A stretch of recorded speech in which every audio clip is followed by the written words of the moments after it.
तो कैला रंगदारी रे घर चढ़ के मारबो बरियारी रे छूटा जी तो कैला रंगदारी रे घर चढ़ के मारबो बरियारी रे तोरा बाप के न तोरा दादा के चिन्हबो बेटा सब गोली मारबो ताएगो गिनबो तोरा बाप के न तोरा दादा के चिन्हबो बेटा सब गोली मारबो ताएगो गिनबो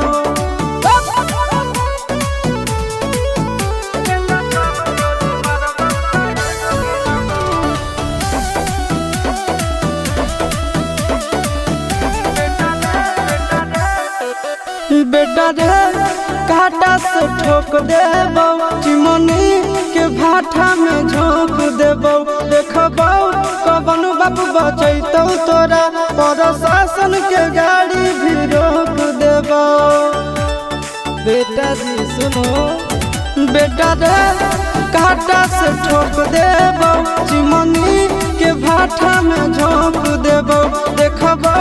कवन बाप बचैतौ तोरा प्रशासन के गाड़ी भी रोक देबो तोरा जैसन के हम खड़े खड़े गिनबो बेटा सब गोली मारबो ताएगो गिनबो तोरा बाप के न तोरा दादा के चिन्हबो बेटा सब गोली मारबो ताएगो गिनबो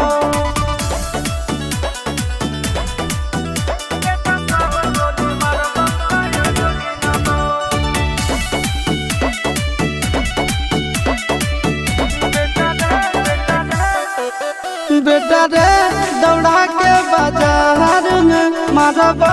गोली तोर कपार में रंगदारी जे करम भी बिहार में गड़ देबो गंगा जी किनार में इतना मार पड़तो न बेटा बेटा रे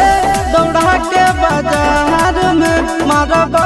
गोली तोर कपार में रंगदारी जे करम भी बिहार में गड़ देबो गंगा जी किनार में कहो चिंटू आशीष के कारण सुनाबो बेटा सब गोली मारबो ताएगो गिनबो तोरा बाप के न तोरा दादा के चिन्हबो बेटा सब गोली मारबो ताएगो गिनबो मारत मारत पिछुआरा लाल कर दे बेटा ध्यान से बाप इधर है।